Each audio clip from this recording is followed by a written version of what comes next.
എൻ്റെ എൻ്റെ കുടുംബബന്ധം, എൻ്റെ കുടുംബം എന്നെ വിശ്വസിച്ച് ഇറങ്ങി വന്ന് എനിക്ക് 5 മക്കളെ സമ്മാനിച്ച എൻ്റെ ഭാര്യയെ ചോദ്യചിഹ്നമാക്കി മാറ്റുന്ന തരത്തിൽ ഒരു വക്ര ഭരണ രാഷ്ട്രീയ നീക്കമുണ്ടായപ്പോൾ അന്നാണ് എനിക്ക് സ്ത്രീപക്ഷത്തു നിന്ന് ഇത്രയും ശക്തമായ ലോകമെമ്പാടുമുള്ള മലയാളികളും ഭാരതീയരും എൻ്റെ പിന്നിൽ അണിനിരന്നെങ്കിൽ ഞാൻ ആരോടാണ് നന്ദി ചൊല്ലേണ്ടത്? ആ ക്വാളിറ്റി എന്നോട് മോദിജി പലപ്പോഴും ചോദിച്ചിട്ടുണ്ട്.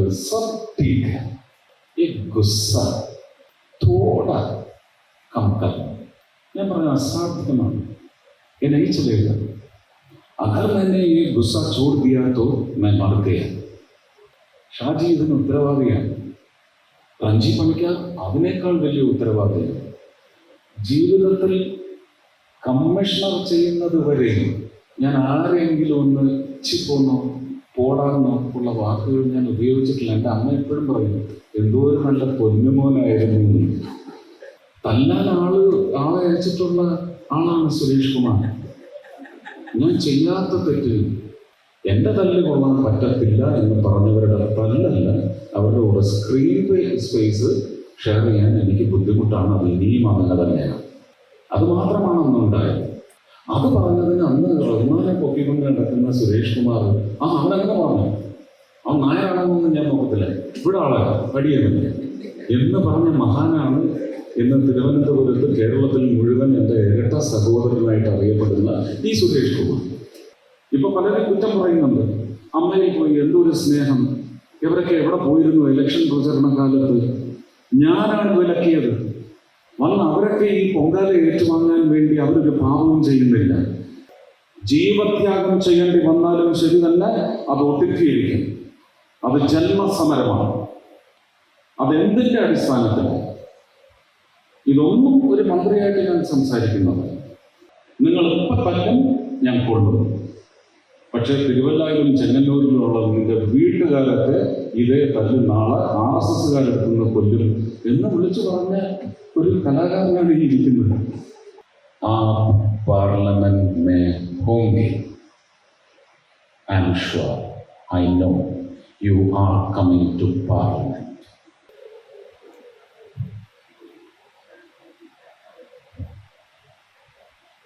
നമസ്കാരം. എൻ്റെ കുടുംബത്തിൻ്റെ സ്വന്തം കുടുംബത്തിന് എൻ്റെ വലിയ നമസ്കാരം. നമുക്ക് എല്ലാവരും ഉൾപ്പെടും.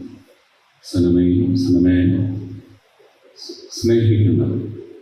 ട്രിവാൻഡ്രം ഫിലിം ഫ്രട്ടേണിറ്റി എന്ന് പറയുന്ന ഒരു കോൺസെപ്റ്റ് ഉരുത്തിരിഞ്ഞു വരുന്നത് തന്നെ cinema and lovers of cinema എന്ന് പറയുന്നത്. അങ്ങനെ നോക്കിയാൽ ചിലപ്പോൾ സിനിമയുമായിട്ട് സാങ്കേതികമായി ബന്ധമില്ലാത്ത ഒരുപാട് ആൾക്കാർ ഈ സംഘത്തിലുണ്ട്. ഇതിന് ഞങ്ങൾ ഒരിക്കലും ഒരു സംഘടനയായി അംഗീകരിച്ചിട്ടില്ല, അംഗീകരിക്കുകയുമില്ല. എല്ലാവരും വന്ന് ഒത്തുകൂടുന്ന, സിനിമയിലൂടെ സ്നേഹം പങ്കുവയ്ക്കുന്ന, സിനിമ കാരണം സ്നേഹം പങ്കുവയ്ക്കുന്ന ഒരു ഗേഹമായിട്ടാണ് ഇത് രൂപകൽപ്പന ചെയ്ത് നിലവിൽ കൊണ്ടുവന്നത്.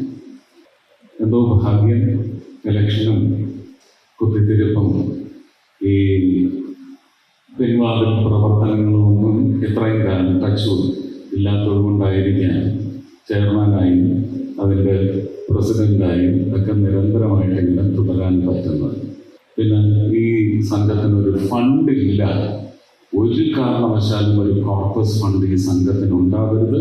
അന്ന് ഈ സംഘത്തിൻ്റെ നാശം തുടങ്ങും എന്ന് പറഞ്ഞത് ഇന്നും ബലവത്തായി ഈ സംഘം ചേരലിനെ പിന്തുണച്ചുകൊണ്ടിരിക്കുകയാണ്. ഇതൊക്കെയാണ് ട്രിവാൻഡ്രം ഫിലിം ഫ്രട്ടേണിറ്റിയുടെ ഒരു കോൺസെപ്റ്റ് എന്ന് പറയുന്നത്. അത് ഭയങ്കര ലൈഫ് സൈൻസ് കോൺസെപ്റ്റായിട്ട് തന്നെ അല്ലേ, ലാർജർ ദാൻ ലൈഫ് ആകുമ്പോഴാണ് നമ്മൾ പേടിക്കേണ്ടത്. ഒരു ബാഹുബലിയൊക്കെ വന്നു കഴിയുമ്പോൾ പിന്നെ എന്ത് എന്ന് പറയുന്ന, ഒരിക്കലും ബാഹുബലിയാവാൻ വേണ്ടി വളരരുത് എന്ന് പറയുന്ന നിശ്ചയമൊക്കെ. എന്നെ സംബന്ധിച്ച് തിരുവനന്തപുരത്ത് എൻ്റെ ഭാര്യയും എൻ്റെ അടുത്ത ബന്ധുക്കളും എൻ്റെ മക്കളും ഒക്കെ ഒരു വേദിയിൽ എന്നെ കൊണ്ടുവന്നിരുന്ന് ഇരുത്തി ഇങ്ങനെ ഒരു സ്നേഹസംഗമം വിളിച്ചു കൂട്ടുന്ന പ്രതീതി തന്നെയാണ് ഈ വേദിയിൽ ഇരിക്കുമ്പോൾ എനിക്ക് തോന്നുന്നത്. എനിക്ക് ഒരു റിപ്പോർട്ട് റിപ്ലൈ സ്പീച്ചിന് മാത്രമേ ഇവിടെ അവകാശമുള്ളൂ. ഒരു മന്ത്രിയായിട്ട് ഞാൻ ഒരിക്കലും ഒരു വേദിയിലേക്ക് കടന്നു വന്നിട്ടേ ഇല്ല. പിന്നെ സെക്യൂരിറ്റി കാരണങ്ങൾ കൊണ്ട് ഈ പ്രോട്ടോക്കോളൊക്കെ അവിടെ ഇവിടെ എവിടെയെങ്കിലും നിങ്ങൾ കാണുന്നുണ്ടെങ്കിൽ അത് ഞാൻ കാണുന്നില്ല, അത് നൈരന്തര്യമാണ്, അതങ്ങനെ ഉണ്ടായേ പറ്റൂ, അതുകൊണ്ടാണ്. പക്ഷെ എങ്കിലും ഇത് കാരണമൊക്കെ എന്തുകൊണ്ട് ഒരു സമയത്ത് രഞ്ജിത്തിനോടും മോഹൻലാലിനോടുമൊക്കെ ഞാൻ അങ്ങനെ പറഞ്ഞു എന്ന് ചോദിച്ചാൽ, എനിക്കിപ്പോൾ ഭയങ്കരമായിട്ടുണ്ടായിരിക്കുന്ന ലോസ് എന്ന് പറയുന്നത് ഐഡൻറ്റിറ്റി ലോസാണ്. കൺഫ്യൂഷനൊന്നുമില്ല. I am definite about the responsibility.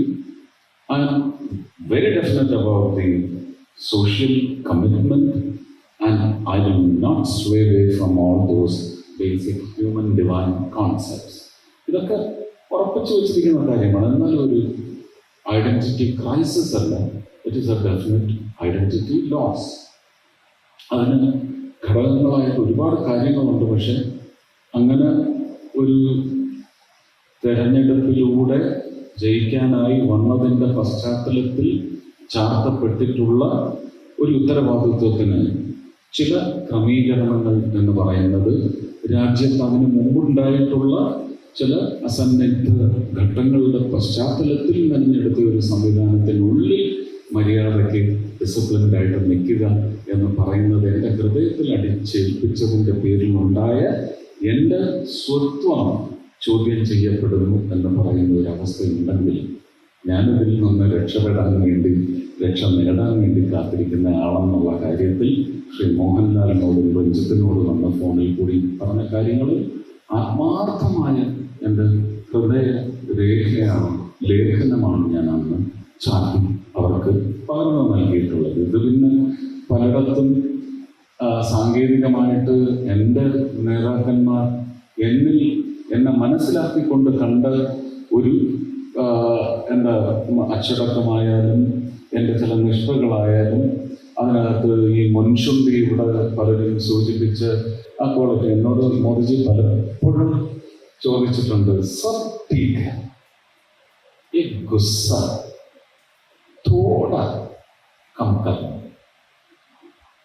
ഞാൻ പറഞ്ഞ അസാധ്യമാണ്. ये नहीं चलेगा. अगर मैंने ये गुस्सा छोड़ दिया तो मैं मर गया. എനിക്ക് ഇങ്ങനെ ജീവിക്കണം. ഇതാണ് എന്നെ ഇങ്ങനെ ആക്കിയത്. ഞാൻ ഷാജിയെ വിളിച്ചിവിടെ സംസാരിക്കണമെന്ന് പറഞ്ഞതിനകത്ത് കൃത്യമായ ഡിസൈനുണ്ട്. ഷാജി പറയണം, ഷാജി ഇതിന് ഉത്തരവാദിയാണ്. റഞ്ജി പണിക്കർ അതിനേക്കാൾ വലിയ ഉത്തരവാദിയാണ്. ജീവിതത്തിൽ കമ്മീഷണർ ചെയ്യുന്നത് വരെ ഞാൻ ആരെങ്കിലും ഒന്ന് ഇച്ചിപ്പോന്നോ പോടാന്നോ ഉള്ള വാക്കുകൾ ഞാൻ ഉപയോഗിച്ചിട്ടില്ല. എൻ്റെ അമ്മ എപ്പോഴും പറയും, എന്തോ ഒരു നല്ല പൊന്നുമോനായിരുന്നു. ഇപ്പൊ മനസ്സിലായില്ല. എന്നെ തല്ലാൻ ആളെ അയച്ചിട്ടുള്ള ആളാണ് സുരേഷ് കുമാർ. ഞാൻ ചെയ്യാത്ത തെറ്റ് അതിനെ സംബന്ധിച്ച് ഇപ്പോഴൊക്കെ ചുമ്മാ ഈ ജാതിയുടെ അടിസ്ഥാനത്തിൽ ചില ആരോപണങ്ങൾ വരുന്നുണ്ട്. എന്തോ റഹ്മാന്റെ തല്ല് കൊള്ളാൻ ഞാൻ പറ്റില്ല എന്ന് പറഞ്ഞു. എൻ്റെ തല്ല് കൊള്ളാൻ പറ്റത്തില്ല എന്ന് പറഞ്ഞവരുടെ തല്ലല്ല, അവരുടെ കൂടെ സ്ക്രീൻ സ്പേസ് ഷെയർ ചെയ്യാൻ എനിക്ക് ബുദ്ധിമുട്ടാണ്. അത് ഇനിയും അങ്ങനെ തന്നെയാണ്. അത് മാത്രമാണ് അന്നുണ്ടായത്. അത് പറഞ്ഞതിന് അന്ന് റഹ്മാനെ പൊക്കിക്കൊണ്ട് നടക്കുന്ന സുരേഷ് കുമാർ അവനങ്ങനെ പറഞ്ഞു, അവൻ നായരാണെന്നൊന്നും ഞാൻ നോക്കത്തില്ല, ഇവിടെ ആളെ പടിയെന്നില്ല എന്ന് പറഞ്ഞ മഹാനാണ് ഇന്ന് തിരുവനന്തപുരത്ത് കേരളത്തിൽ മുഴുവൻ എൻ്റെ ഇരട്ട സഹോദരനായിട്ട് അറിയപ്പെടുന്ന ഈ സുരേഷ് കുമാർ. അന്നും റൂമിനകത്ത് പേടിച്ചിരുന്ന് ഫോണെടുത്ത് ഞാൻ ഒരു തെറ്റും ചെയ്തിട്ടില്ല, ഇതാണ് സംഭവിച്ചതെന്ന് പറയുന്ന അവസ്ഥയിൽ നിന്ന് കമ്മീഷണറിലൂടെ ഞാൻ ഇവോൾവ് ചെയ്തെങ്കിൽ ഇന്ന് സുരേഷ് കുമാർ അങ്ങനെ ആളിനെ വിട്ടാൽ ആ ആൾക്കാരെ ഞാൻ തല്ലി ഒടിക്കും. സുരേഷ് കുമാറിൻ്റെ നെഞ്ചിൽ ഞാൻ ഇടിച്ച് തലക്കും. അതിലേക്ക് എന്നെ വളർത്തിയത് ഈ റഞ്ജി പണിക്കരുടെ പേനയിലിരുപ്പും അവൻ്റെ കയ്യിലിരുപ്പുമാണ്. അപ്പോ രാഷ്ട്രീയത്തിലേക്ക് കടന്നു വന്നതിന് ശേഷം ഒരുപക്ഷെ അതൊരു ദുഷ്ടലാക്കോടെയുള്ള ഒരു ആരോപണമാണ്. ജനങ്ങളുടെ മുന്നിൽ നിങ്ങൾ കാണുന്ന ആളല്ല യഥാർത്ഥ ആള്. ഒന്നെന്നെ സൈസ് ഔട്ട് ചെയ്യേണ്ടത് എതിർ രാഷ്ട്രീയ വക്ര പ്രതിഷ്ഠകളുടെ അത്യാവശ്യകതയാണ്. ഞാൻ എന്തല്ലായോ അതാണ് എൻ്റെ ഏറ്റവും വലിയ വലിപ്പത്തിലുള്ള രൂപം, ഭാവം, ഭാവഭേദങ്ങൾ എന്ന് പറഞ്ഞ് അടിച്ചേൽപ്പിക്കാൻ സമൂഹത്തിൽ അങ്ങനെ ഒരു ദുഷ്ടലാക്കിന് ശക്തി കൂടി വന്നപ്പോൾ അതിലെ വക്രം മനസ്സിലാക്കിയ ജനതയാണ് എൻ്റെ ദൈവം. മനസ്സിലാക്കിയ ജനതയാണ് എൻ്റെ ദൈവം. അവർക്ക് രാഷ്ട്രീയമേ ഇല്ല, അവർക്ക് ആർക്കും രാഷ്ട്രീയമില്ല. എൻ്റെ കുടുംബബന്ധം, എൻ്റെ കുടുംബം എന്നെ വിശ്വസിച്ച് ഇറങ്ങി വന്ന് എനിക്ക് 5 മക്കളെ സമ്മാനിച്ച എൻ്റെ ഭാര്യയെ ചോദ്യചിഹ്നമാക്കി മാറ്റുന്ന തരത്തിൽ ഒരു വക്ര ഭരണ രാഷ്ട്രീയ നീക്കമുണ്ടായപ്പോൾ അന്നാണ് എനിക്ക് സ്ത്രീപക്ഷത്തു നിന്ന് ഇത്രയും ശക്തമായ ലോകമെമ്പാടുമുള്ള മലയാളികളും ഭാരതീയരും എൻ്റെ പിന്നിൽ അണിനിരന്നെങ്കിൽ ഞാൻ ആരോടാണ് നന്ദി ചൊല്ലേണ്ടത്? എനിക്ക് എൻ്റെ വല്യമ്മാവൻ കൂടിയായ ശ്രീ കാവാലം നാരായണ പണിക്കർ അദ്ദേഹത്തിൻ്റെ വരികളാണ് നന്ദി ആരോട് ഞാൻ ചൊല്ലേണ്ടത്. ഇതെല്ലാവർക്കും ഒരു ടാഗ് ലൈനാണ്. നന്ദി ആരോട് ഞാൻ ചൊല്ലേണ്ടത് എന്ന ഒരു ഇൻട്രോസ്പെക്ഷണൽ ആംഗിളിൽ നമ്മൾ ചോദിച്ചാൽ ഈ ലോകത്തിന് ഒരു കാരണവശാലും ദ്രോഹം ഏൽപ്പിക്കാൻ നമുക്ക് തോന്നി. അത് മനുഷ്യന്റെ ചിന്താശക്തിയുള്ള മനുഷ്യന്റെ ഹൃദയത്തിൽ നല്ല ഈ 10 കൽപ്പനകൾ കല്ലിൽ കൊത്തിയെടുത്തതുപോലെ ഉറപ്പിച്ചു വെക്കേണ്ട ടാഗ് ലൈനാണ് സ്മരണ എന്നെനിക്ക് രഞ്ജി പണിക്കർ പറഞ്ഞിട്ടുണ്ട്. സ്മരണ വേണം, സ്മരണ. അപ്പൊ ഭരത്ചന്ദ്രന്റെ ഒരു ശുണ്ഠി എൻ്റെ രക്തത്തിലല്ല, എൻ്റെ ഹൃദയത്തിൽ സുരേഷ് ഗോപി അല്ല, നീ ഭരത്ചന്ദ്രനാണ്. ഈ ഭരത്ചന്ദ്രനെയാണ് ഈ ജനതയ്ക്ക് ആവശ്യം എന്ന് പറഞ്ഞിട്ടുണ്ടെങ്കിൽ ആരോപണ ശരങ്ങളുമായി വരുന്നവർ ആ ശരം അങ്ങ് നേരെ നെഞ്ചത്തോട്ട് കുത്തി, സ്വയം നെഞ്ചത്തോട്ട് കുത്തി തറച്ചാൽ മതി. അതിവിടെ ഏൽക്കില്ല. ജനതയ്ക്ക് ഈ ഭരത്ചന്ദ്രനെ ആവശ്യമാണെങ്കിൽ ഞാൻ ഭരത്ചന്ദ്രനായി ജീവിക്കും, ഭരത്ചന്ദ്രനായി നിർവഹിക്കും, ഭരത്ചന്ദ്രനായി പെരുമാറും, ഭരത്ചന്ദ്രനായി തന്നെ മരിക്കും എന്ന് ഞാൻ ഇവിടെ വച്ച് ഉറച്ച വാക്ക് നൽകുകയാണ്. അതങ്ങനെ തന്നെ.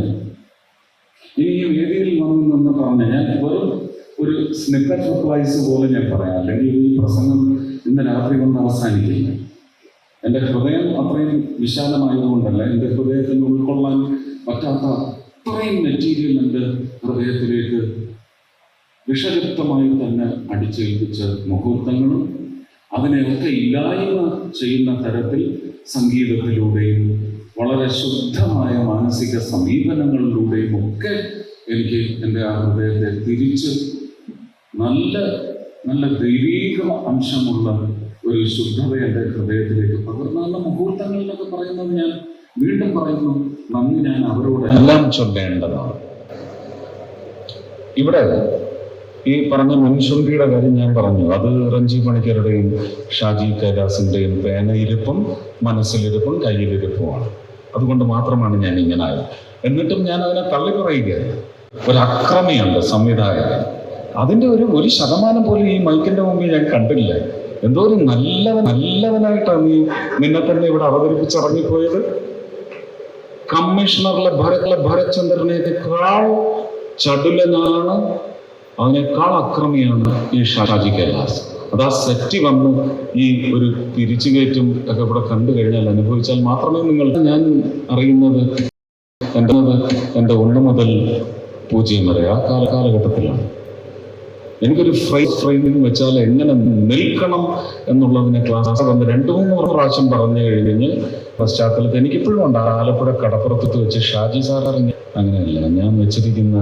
എൻ്റെ മുഖത്തൊരു സുരേഷ് ഒരു എന്താണ് കുറച്ച് നെർവസ് ആയതുകൊണ്ട് ഒരു കാലിന്ന് ഈ ഗുരുവായൂർ കേശവനൊക്കെ ഇങ്ങനെ ഇങ്ങോട്ട് പോയിട്ട് തന്നെ മറ്റേ കാലിന്ന് ഇങ്ങോട്ട് പോകുമ്പോൾ ഈ ഫ്രെയിമിൽ ഇത്രയായിരിക്കും. അത് വൃത്തികേടാ സിനിമയെ കാണാൻ എന്ന് പറഞ്ഞ് ആദ്യത്തെ ക്ലാസ് എടുത്ത മനുഷ്യനാണ് ഇനി ഷാജി കരുൺ സാർ. അന്ന് ആ കടപ്പുറത്ത് വീശിയ മഴ പെയ്യും എന്ന് പറയുന്ന അവസ്ഥയിലുള്ള ഒരു നനുത്ത കാറ്റ് പോലും എനിക്കിപ്പോഴും ഓർമ്മയുണ്ട്. എൻ്റെ മുഖത്തടിച്ചത് ഭയങ്കര സെൻസിറ്റീവായിട്ടും നെർവസായിട്ടും നിൽക്കുന്നതുകൊണ്ട് അതിങ്ങനെ സ്പർശിക്കുന്നത് എനിക്കറിയാമായിരുന്നു.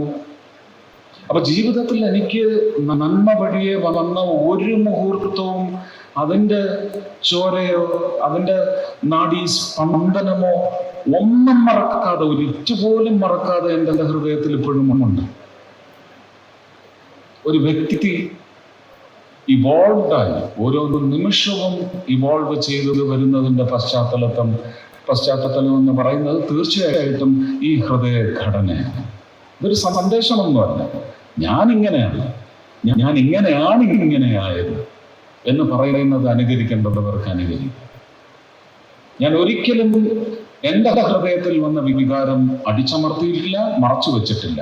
ഇഷ്ടമില്ലാത്തത് അന്നേരം എന്ത് വെറുപ്പ് എനിക്ക് നേരെ വന്നാലും ഞാൻ തുറന്നു പറഞ്ഞിട്ടുണ്ട്. അതിൽ ഷാജി സാറൊക്കെ വിശ്വസിക്കുന്ന ഒരു സംഹിതയിൽ ഒരു freedom of speech, freedom of expression, freedom of ideology, ഇതെല്ലാവർക്കും അവകാശപ്പെട്ടതാണ്. അപ്പൊ സമൂഹത്തിൽ നമുക്ക് നമ്മളെ തന്നെ ഒന്ന് മെനോവർ ചെയ്ത് കൊണ്ടുപോകുന്നതിനകത്ത് വലിയ ബുദ്ധിമുട്ടുണ്ട് എന്ന് പലരും പറയുമെങ്കിൽ, ഇവിടെ വിനു പറഞ്ഞു ഒരുപാട് പൊങ്കാല ഏറ്റുവാങ്ങി, ദിനേശ് മണിക്കർ പറഞ്ഞു പൊങ്കാല ഏറ്റുവാങ്ങി. ഞാൻ ഇപ്പോഴും ഈ പറയുന്ന വിഷയങ്ങളൊക്കെ ഉണ്ടായി, കേസുകളൊക്കെ വന്നപ്പോഴും മോഹൻലാൽ എന്ന് പറയുന്ന മനുഷ്യൻ വിളിക്കും, സുരേഷ് ഞാൻ എന്താ ചെയ്യേണ്ടത്? ഞാൻ തിരിച്ചു പറഞ്ഞിട്ടുള്ളത്, ഇനിയിപ്പം നിങ്ങൾ ഫോൺ ചെയ്ത് ചോദിച്ചോ എന്താ പറഞ്ഞത്? ഒന്നും ചെയ്യേണ്ടതില്ല, നിങ്ങളെ തന്നെ സംരക്ഷിച്ചു കൊള്ളുക. ഞാനൊരു കുഴിയിലാണ്, ഞാൻ ഈ കുഴിയിൽ നിന്ന് കയറി വരില്ല, റോക്കറ്റ് ഞാൻ വരും, നിങ്ങൾക്ക് അതിന് ആയെന്ന് വരത്തില്ല, നിങ്ങൾ ഈ കുഴിയിലോട്ട് വന്നേക്കരുതെന്നേ പറഞ്ഞിട്ടുള്ളൂ. ഇപ്പൊ പലരും കുറ്റം പറയുന്നുണ്ട്, അമ്മയിൽ പോയി എന്തൊരു സ്നേഹം, ഇവരൊക്കെ എവിടെ പോയിരുന്നു ഇലക്ഷൻ പ്രചരണ കാലത്ത്? ഞാനാണ് വിലക്കിയത്. വന്ന് അവരൊക്കെ ഈ പൊങ്കാല ഏറ്റുവാങ്ങാൻ വേണ്ടി അവരൊരു പാപവും ചെയ്യുന്നില്ല. അവര് എന്താണോ എന്നെക്കുറിച്ച് മനസ്സിലാക്കിയത്, ആ മനസ്സിലാക്കിയത് ഒരു പൊതുജന സമൂഹത്തിന് ഇന്ന് ഒരുപക്ഷെ ഭരണത്തിന്റെ പേരിൽ ഉഴലുന്ന ഒരു വിഭാഗത്തിന് നന്മയിലേക്ക് ഒരു ട്രാൻസാക്ഷൻ നടത്താൻ പറ്റുന്ന ആളാണെന്ന് അവർ മനസ്സിലാക്കിയിട്ടുണ്ടെങ്കിൽ, ആ മനസ്സിലാക്കൽ കൊണ്ട് ഈ പാവം ജനതയ്ക്ക് ഒരു ഗുണമുണ്ടായിക്കോട്ടെ എന്ന് വിചാരിച്ചുകൊണ്ട് മാത്രം അവർ മുമ്പോട്ട് പറഞ്ഞ അഭിപ്രായ പ്രകടനങ്ങൾക്ക് അവരുടെ സിനിമാ ജീവിതം തകർത്ത് കളയുന്ന ഒരു സംവിധാനം മലയാള സിനിമയിലുണ്ടെങ്കിൽ അതിൻ്റെ ഒടുക്കം തുടങ്ങിക്കഴിഞ്ഞു. അത് ഒടുക്കിയിരിക്കും. ജീവത്യാഗം ചെയ്യേണ്ടി വന്നാലും ശരി തന്നെ അത് ഒടുക്കിയിരിക്കും. അത് ജന്മസമരമാണ്. അതെന്തിൻ്റെ അടിസ്ഥാനത്തിലാണ്? ഇതൊന്നും ഒരു മന്ത്രിയായിട്ട് ഞാൻ സംസാരിക്കുന്നത്, സിനിമയിൽ നിന്ന് ഒരുപാട് ചവിട്ടും കുത്തും ഏറ്റുവാങ്ങിയ ഒരു അച്ഛൻ്റെയും അമ്മയുടെയും മകൻ, പിന്നെ ഉത്തരവാദിത്വത്തോടെ നിന്നെ ഞാൻ സംരക്ഷിച്ചു കൊള്ളാമെന്ന് പറഞ്ഞ് ജീവിതത്തിലേക്ക് വിളിച്ചു കൊണ്ടുവന്ന ഒരു സ്ത്രീയുടെയും അവിടെ എനിക്ക് തന്ന മക്കളുടെയും ഉത്തരവാദിത്വം എന്ന് പറയുന്നത് എനിക്ക് വളരെ വലുതാണ്. ആ അച്ഛനായി മകനായുമാണ് ഞാൻ നിങ്ങളുടെ മുന്നിൽ ഇങ്ങനെയുള്ള വേദനകൾ പറയുന്നു. ഇത് വേദന എന്ന് പറയുന്നത് ബൈബിളിൽ പറയുന്നു പർഗറ്ററി, PURGATORY. പർഗറ്ററി എന്ന് പറയുന്നത് ചുട്ട് പഠിപ്പിച്ച പൈപ്പിലൂടെ, ഇരുമ്പ് പൈപ്പിലൂടെ ആത്മാവിനെ കടത്തിവിട്ട് അതിങ്ങനെ ധൂളായി പൊടിഞ്ഞ് ചിതറി അവസാനം ഇതിൻ്റെ മൗത്തിലൂടെ ഒരു തണുത്ത കുളിര് പൂരിപ്പിക്കുന്ന ഒരു വാട്ടർ സ്ട്രീമിലേക്ക് കൊണ്ടുവന്ന് കഷി ചെയ്തിട്ടു. അവിടെ നിന്ന് മുഴുവൻ ഒത്തുചേർന്ന് സുഖം, സൗഖ്യം, സന്തോഷം, ആനന്ദം, എക്സ്റ്റസി ഇതൊക്കെ അനുഭവിക്കുന്ന ഒരു ആത്മാവായിട്ട് രൂപം പ്രാപിച്ച് പൊന്തിരുന്നു. ഞാൻ എൻ്റെ ഈ ആദനകളെല്ലാം ഒരു പെർപെച്വൽ പ്രോസസ്സായിട്ട് മാത്രമേ ഞാൻ കണ്ടിട്ടുള്ളൂ. ഞാനെന്നാൽ എൻ്റെ ആനന്ദം അനുഭവിച്ചുകൊണ്ടിരിക്കുകയാണ്. ആ ആനന്ദം എനിക്ക് കൊണ്ടുപോകാനൊക്കത്തില്ല ഒറ്റയ്ക്ക്. നിങ്ങളെല്ലാം അതിൻ്റെ ഭാഗഭാക്കാണെങ്കിൽ തീർച്ചയായിട്ടും അതിൻ്റെ പങ്കുവയ്ക്കുന്ന എൻ്റെ സഹോദരങ്ങൾ മാറണം എന്നുള്ളത് എൻ്റെ ശാഠ്യം തന്നെയാണ്. നേരത്തെ പറഞ്ഞ ശുദ്ധി കലർന്ന ശാഠ്യം തന്നെയാണ്. അതങ്ങനെ തന്നെയാണ്. ഈ സുരേഷ് കുമാറിന് ഒരു പണി കൊടുക്കാൻ അമേരിക്കയിൽ പ്രേമനസീർ സാറിനെയും കൊണ്ടുപോയി. കൂടെ ഉണ്ടായിരുന്ന അദ്ദേഹത്തിൻ്റെ സഹധർമ്മിണിയാണ് കാമുകയാണ്, കല്യാണം കഴിഞ്ഞിട്ടില്ല. അപ്പോൾ അവിടെ വെച്ചൊരു അറിയാമല്ലോ എന്തിൻ്റെ പേരിലായിരിക്കും മദ്യപിച്ചെത്തിയ ഒരു പറ്റം ആൾക്കാർ എന്തോ ചെയ്യാൻ ഒരു കരപ്രയോഗത്തിന് മുതിർന്നപ്പോൾ അത് നടന്നു. പക്ഷെ അതിൻ്റെ ദേഷ്യം തീർക്കാൻ കാമുകൻ്റെ വികാരമാണ്. ആരോ തല്ലി. അമേരിക്കയാണെന്നുള്ളത് ഓർത്തില്ല. അവിടെ ഉള്ളതെല്ലാം കൂടെ കാറിൽ ചേസ് ചെയ്ത് നസീർ സാർ ഇരിക്കുന്ന കാറിനകത്താണ് ഈ ഗൂണ്ടയിരിക്കുന്നത്. തെരുവിലിട്ട് വളഞ്ഞു പഠിച്ച് അവിടുത്തെ മരത്തിൻ്റെയൊക്കെ ചില്ല ഒടിച്ച് തല്ലാൻ വന്നപ്പോൾ അവിടെ വെച്ച് സുരേഷ് കുമാർ ഒരു വാക്ക് തല്ലിക്കും, തല്ലുകൊള്ളണം, പക്ഷെ ഇതുകൂടെ കേട്ടിട്ട് തല്ലണം. നിങ്ങൾ ഇപ്പം തല്ലും, ഞാൻ കൊള്ളും. പക്ഷേ തിരുവല്ലായിലും ചെങ്ങന്നൂരിലുള്ള നിന്റെ വീട്ടുകാരത്തെ ഇതേ തല്ല് നാളെ RSSകാരെടുത്തുനിന്ന് കൊല്ലും എന്ന് വിളിച്ചു പറഞ്ഞ ഒരു കലാകാരനാണ് ഈ ഇരിക്കുന്നത്. ഇത് കഥയായി കേട്ട് ഞാൻ കോരിധരിച്ചിട്ടുണ്ട്. സത്യമാണെങ്കിൽ ഇപ്പൊ പറയാം, നയിക്കണം. ഇത് സത്യത്തിൽ എൻ്റെ മിനിസ്റ്റീരിയൽ ലൈഫിൽ ഇന്നലെ രാത്രി വഴക്കാം. ഞാൻ പക്ഷെ അത്രയും രൂക്ഷം ഒരു മന്ത്രിക്കൊന്നും അങ്ങനെ വിചാരിക്കാനേ പറ്റത്തില്ല. ഞാൻ വിചാരിച്ചു, ഒരു രാജ്യത്ത് ഒരു ചെറുപ്പക്കാരൻ മരിക്കുന്നു. ഒരു 2-3 ആഴ്ചയ്ക്ക് മുമ്പ് സംഭവിച്ചതാണ്. ഒരു സംഘത്തിനോടൊപ്പം പോയി ഉല്ലാസയാത്രയ്ക്ക് പോയി ഡെഡ് ബോഡി ആയിട്ടാണ് തിരിച്ചു വരുന്നത്. അവിടുത്തെ സർക്കാർ തീരുമാനിക്കുന്നു ഇതിനകത്ത് ദുരൂഹതയൊന്നുമില്ല, പോസ്റ്റ്മോർട്ടം ആവശ്യമില്ല, കടത്തിലാണ്. അത് ആ രാജ്യത്തിൻ്റെ നിയമമാണ്, അവരത് ചെയ്യും, നമ്മളനുസരിച്ചേ പറ്റും. ഇവിടെ വന്നപ്പോൾ അച്ഛനും അമ്മയ്ക്കും സംശയം. അവർ പോസ്റ്റ്മോർട്ടം ചെയ്തു. കൊലപാതകമാണെന്ന് പോസ്റ്റ്മോർട്ടം റിപ്പോർട്ട് കിട്ടി. എന്ത് ചെയ്യാം? അവർ കഴിഞ്ഞ 4-ാം തീയതി രാത്രി അച്ഛനും അമ്മയും നെഞ്ചത്തിടിച്ചുള്ള ഒരു പ്രവൃത്തി ഒഴിച്ച് ബാക്കിയെല്ലാം ഒരു 10-100 പേരുടെ മുമ്പിൽ വെച്ച് രാമനിലയത്തിൽ വെച്ച് എന്നോട് പറഞ്ഞു. ഞാൻ അവരുടെ മുമ്പിൽ വെച്ച് ആ രാജ്യത്തിൻ്റെ അംബാസിഡറെ വിളിച്ചു. എനിക്ക് ഈ കോവിഡ് കാലത്ത് അംബാസിഡർമാരുമായിട്ട് നല്ല 67 രാജ്യങ്ങളിലെ consul, first secretary, second secretary, ambassadors, secretary to ambassadors, അവരുമായിട്ടുള്ള നല്ല ബന്ധമാണ്. എൻ്റെ ഫോണിൽ ഇപ്പം ഷാജി സാർ വേണമെങ്കിൽ നോക്കിക്കോളൂ, സ്ക്രോൾ ചെയ്താൽ കിട്ടും. ഇൻഡെക്സിൽ AMB CON DXB അങ്ങനെ ഓരോ രാജ്യത്തിൻ്റെയും കൺട്രി കോഡ് ഇട്ട് രജിസ്റ്റർ ചെയ്ത് എൻ്റെ ഫോൺ നമ്പർ വിളിച്ചു. അവർ ഇന്നലെ എനിക്ക് റിപ്പോർട്ട് തന്നു, no, that government is still holding on to its stand and today reiterated that it is not a murder and it is not their responsibility to conduct an autopsy. ഞാൻ ഇത്ര പറഞ്ഞു. ആരൊക്കെയാണ് ഈ പയ്യൻ്റെ കൂടെ? പയ്യനല്ല, ഒരു 34 വയസ്സുണ്ടാവും. ഈ വ്യക്തിയുടെ കൂടെ ഈ ഉല്ലാസയാത്രയ്ക്ക് പോയത് എനിക്ക് അവരുടെ ലിസ്റ്റ് തരാൻ പറഞ്ഞു. മറ്റേ അന്ന് പത്തലൊടിച്ച് വന്ന ആൾക്കാരാണ്. പറഞ്ഞത് എനിക്ക് നിവൃത്തിയില്ല സാർ, നിങ്ങൾ വിചാരിക്കുന്ന സിനിമയിലെ കഥാപാത്രങ്ങൾ ചെയ്യുന്ന പോലെ ഒന്നും നമുക്ക് ചെയ്യാൻ. ഞാൻ പറഞ്ഞ അന്നല്ല, എനിക്ക് അവരുടെ പാസ്പോർട്ട് നമ്പേഴ്സ് തന്നാൽ അവരവരുടെ മാതൃരാജ്യത്തേക്കൊന്നും വരണമല്ല. അവരെ ഞാൻ ഇമിഗ്രേഷനിലിട്ട് പൊക്കിക്കോളാം. ഇത് അവിടുത്തെ പോലീസിനെ അറിയിച്ചേക്കാൻ പറഞ്ഞു. ഇന്ന് സത്യത്തിൽ ഉച്ചയ്ക്ക് 3 മണിക്ക് ഞാൻ കൊല്ലത്തെ പരിപാടി കഴിഞ്ഞൊന്ന് കിടക്കുന്നതിന് മുമ്പൊന്ന് ഫോൺ എടുത്ത് നോക്കിയപ്പോൾ അംബാസിഡറിന് മിസ് കോൾ വിളിച്ചു.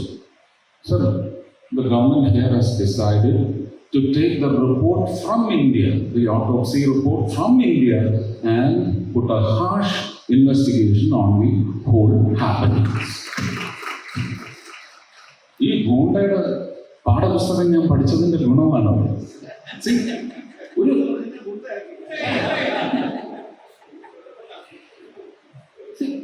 നമുക്കത് പ്രൊഡക്ടിവിറ്റി എന്ന് പറയുന്നതിന് പാഠങ്ങൾ ജനാധിപത്യ സംവിധാനത്തിൽ നമുക്ക് അംഗീകരിക്കാൻ പറ്റുന്ന ചില പാഠങ്ങളായിരിക്കില്ല, പക്ഷെ അതിൻ്റെ അംശങ്ങൾ നമുക്കെടുക്കാം.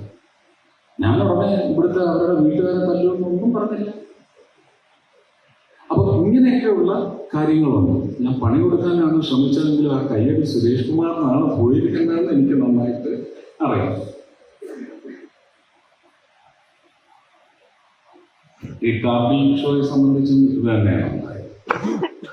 ശ്രീമതി ശാരദാ മുരളീധരൻ അന്ന് ശരിക്കും ഈ ട്രിവാൻഡ്രം ഫിലിം ഫ്രട്ടേണിറ്റി രൂപീകൃതമായിട്ട് ഒരു സംഘമായിട്ട് ഞങ്ങളിങ്ങനെ പല കാര്യങ്ങളും ഒരുമിച്ചൊന്ന് ചെയ്യുന്നതാണ്. അപ്പൊ അന്ന് ഒരു വളരെ വ്യക്തമായ അനുഭവം ഉണ്ടായതിൻ്റെ പശ്ചാത്തലത്തിൽ ശ്രീമതി ശാരദാ മുരളീധരൻ വിളിച്ച് നയനാർ സാറ് പറഞ്ഞു, എന്നാൽ പിന്നെ സുരേഷ് ഗോപിനെ ഒന്ന് വിളിച്ചു നോക്കുമെന്ന് പറഞ്ഞ പശ്ചാത്തലത്തിലാണ് അവർ. ഞാൻ അപ്പം തന്നെ ആ അമ്മയുടെ ഓഫീസിൽ ചെന്നു. വഞ്ചിയൂരായിരുന്നു വന്ന് കളക്ടർ. അവിടെ ചെന്നു സംസാരിച്ചു. അപ്പോഴത്തേക്കും സേനൻ ചേട്ടൻ വന്നു. അത് കഴിഞ്ഞ് ഞാൻ വന്നത് ടേക്കപ്പ് ചെയ്ത് താരങ്ങളെ വിളിച്ചപ്പം ആർക്കും വരാൻ ധൈര്യമില്ല. കാരണം അമ്മ സംഘടനയുടെ എന്തോ ഇൻഡാസ് ഉണ്ടായിരുന്നു.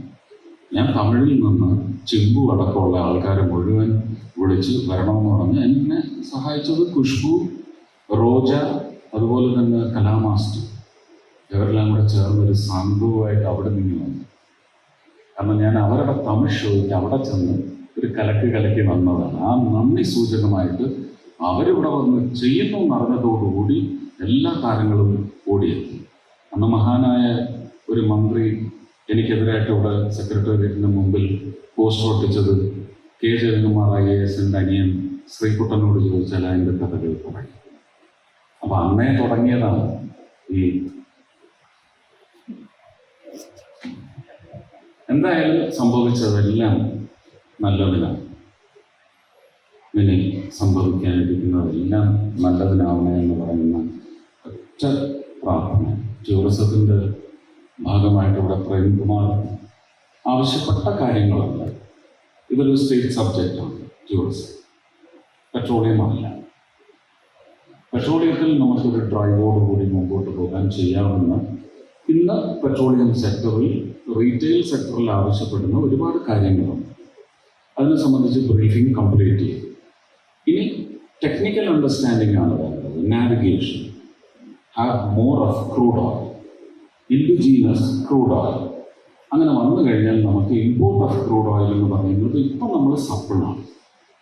നമുക്ക് എന്ത് സന്നിഗ്ധ ഘട്ടമുണ്ടായാലും നമുക്കൊരു 10-80 ദിവസം ഇന്ത്യ മുഴുവൻ ഓടിക്കാനുള്ള ഒരു ക്രൂഡ് ഓയിലിൻ്റെ, പ്രോസസ്ഡ് ഓയിലിൻ്റെ ശേഖരം നമ്മുടെ കയ്യിലുണ്ട്. അപ്പോൾ ഇതൊക്കെ ഇതൊരു സേഫ്റ്റി ബെഞ്ച് മാർക്സാണ്. അതെല്ലാം കീപ്പ് ചെയ്തിട്ടുണ്ട്. അതിന് നമുക്കൊരു സംസ്ഥാനത്തിൻ്റെയും സഹായം ആവശ്യമില്ല.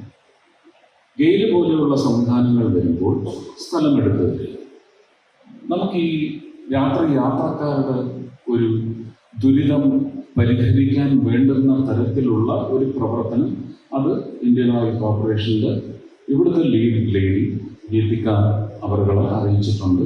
അതിൻ്റെ ഒരു മോഡൽ എനിക്ക് അവരൊരാഴ്ചക്കുള്ളിൽ പ്രസൻറ്റ് ചെയ്താൽ എനിക്ക് തോന്നുന്നു കേരളത്തിൽ ഒരുപക്ഷെ യാത്രക്കാരടക്കം പകൽ യാത്രക്കാരുടെ വലിയ ഒരു ദുരിതത്തിന് പരിഹാരമാവുകയും അത് ടൂറിസത്തിലേക്ക് മാത്രമല്ല അവരുടെ ജീവനത്തിനും അതിജീവനത്തിനുമൊക്കെ വലിയ ഒരു പിന്തുണയാവുന്ന ഒരു പദ്ധതിയായിട്ടാണ് അത് വരാൻ പോകുന്നത്.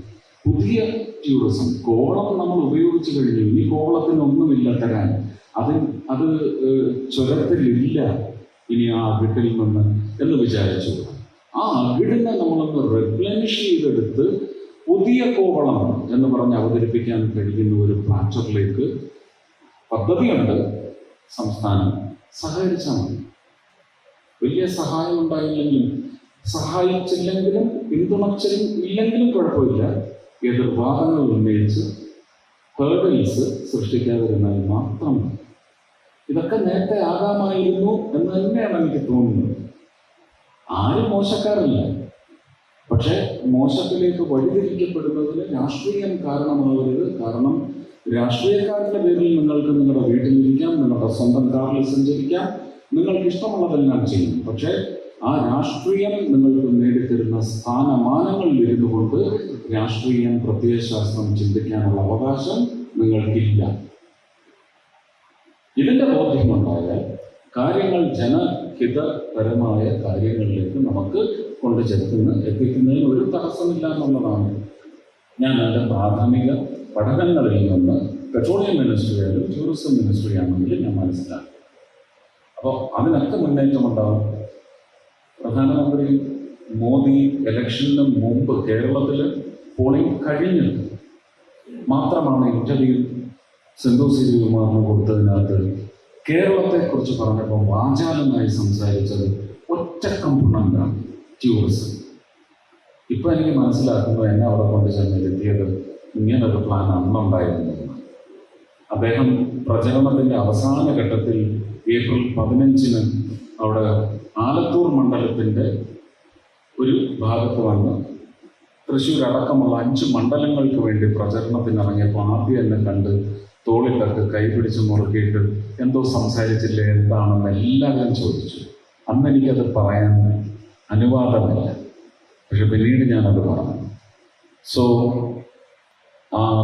പാർലമെന്റ് മേ ഹോംഗെ, I am sure, I know you are coming to parliament എന്നത് പറഞ്ഞതും ഈ ടൂറിസം കേരള എന്ന് പറയുന്ന ഒരു സ്കേപ്പിനെ കുറിച്ച് ഇത്രയും വാചാലതയും ഞാൻ കൂട്ടി വായിച്ചപ്പോഴാണ് പലപ്പോഴും ഇതിൽ നിന്നെല്ലാം റിലീവ് ആവണമെന്ന് എനിക്ക് തോന്നിയിട്ടും എനിക്കതിന് പറ്റാത്തത് അതുകൊണ്ടാണ്. ആ പ്രധാനമന്ത്രിയുടെ ആർജവം, അദ്ദേഹത്തിൻ്റെ ഒരു ഡിസൈനിനെ തകർക്കുന്ന തരത്തിൽ ഞാൻ വഴിതിരിക്കപ്പെട്ടു പോകരുത് എന്ന് പറയുന്ന പ്രാർത്ഥന മാത്രമാണ് എൻ്റെ ഈ സ്വന്തം കുടുംബത്തിൽ നിന്നും ഈ കുടുംബത്തെ ആദരിക്കുന്ന വിവിധ മേഖലകളിൽപ്പെടുന്ന വിവിധ രാഷ്ട്രീയ വിശ്വാസങ്ങളിൽപ്പെടുന്ന വിവിധ മതവിശ്വാസങ്ങളിൽപ്പെടുന്ന എല്ലാവരും ഈ ഒരു സംഗമത്തിലെ എല്ലാ അംശങ്ങളെയും ആദരിക്കുന്നുണ്ട്, അവരെ അംഗീകരിക്കുന്നുണ്ടെങ്കിൽ അവരുടെ എല്ലാം പ്രാർത്ഥന എനിക്കുണ്ടായാൽ എൻ്റെ ഈ പദവി കൊണ്ട് എനിക്ക് ഒട്ടുമേ ഗുണമുണ്ടാകരുത്. അത് മുഴുവൻ എൻ്റെ പ്രിയ മലയാളികൾക്ക് ഖ്യാതി നേടിക്കൊടുക്കുന്ന തരത്തിൽ ദേശീയ തലത്തിൽ തന്നെ വലിയ നന്മ പ്രവർത്തനം ഈ കസേരയിൽ ഇരുന്നുകൊണ്ട് ചെയ്യാനാവണം എന്ന് പറയുന്ന നിരന്തരമായ പ്രാർത്ഥന മാത്രമുണ്ടായാൽ മതി. Nothing is wrought by prayer. ഷേക്സ്പിയറിൻ്റെ വാചകം WROUGH, nothing is wrought by prayer. പ്രാർത്ഥന പ്രതീക്ഷിച്ചുകൊണ്ട് ആ പ്രതീക്ഷിച്ചുകൊണ്ടിരിക്കുന്ന പ്രാർത്ഥനയ്ക്ക് വേണ്ടി നന്ദി അറിയിച്ചുകൊണ്ട് എല്ലാ മഹാനുഭാവന്മാരെയും, എനിക്ക് മുമ്പ് സിനിമയിൽ വന്നു പോയി പ്രേം നസീർ, വന്നു പോയിട്ടില്ലാത്ത മധുസാധന പോലുള്ള സത്യൻ മാഷ്, കുതിരവട്ടം ബപ്പു, ബഹദൂർക്കർ, അങ്ങനെയുള്ള ഒരുപാട് ജയേട്ടൻ കലാകാരന്മാരുണ്ട്. എൻ്റെ ഹൃദയത്തിന് എപ്പോഴും പുഷ്ടി പകർന്നു തന്ന ഗായകരും സംഗീത വിഭാഗങ്ങളും, അത് ശാസ്ത്രീയമായാലും ഇന്ന് എൻ്റെ വീട്ടിൽ എൻ്റെ കൂടെ കിടന്നുറങ്ങുന്ന സ്ത്രീ എന്ന നിലയ്ക്ക് എനിക്ക് ആ സംഗീതത്തിൻ്റെ ഒരു സ്ഫുരണം തന്ന ഒരു ദൈവിക മുഹൂർത്തങ്ങളുണ്ട്. സഹശയനം കൊണ്ടെന്നാണ് തിക്കൃഷിയപ്പൻ പറയുന്നത്. അപ്പൂപ്പൻ ഉപയോഗിക്കുമ്പം വേറെ ചില ഭാഷാ പ്രയോഗങ്ങളൊക്കെ അതിനകത്ത് ഒരു സാറിനൊക്കെ അറിയാവുന്നതാണ്. അത് അങ്ങനെ തന്നെയാണെന്ന് പറഞ്ഞത്. അപ്പോൾ ഇതെല്ലാം എൻ്റെ നിങ്ങളെന്ന് കാണുന്ന, നിങ്ങൾ സന്തോഷിക്കുന്നുണ്ടെങ്കിൽ എന്നിൽ അതിനുള്ള കാരണം എൻ്റെ വ്യക്തി എന്ന നിലയ്ക്ക് എനിക്ക് ആർജിച്ചെടുക്കാൻ കഴിഞ്ഞ ആ സമ്പുഷ്ടിയാണെങ്കിൽ ആ സമ്പുഷ്ടിക്ക് വളമായ എല്ലാ മഹാനുഭാവൻ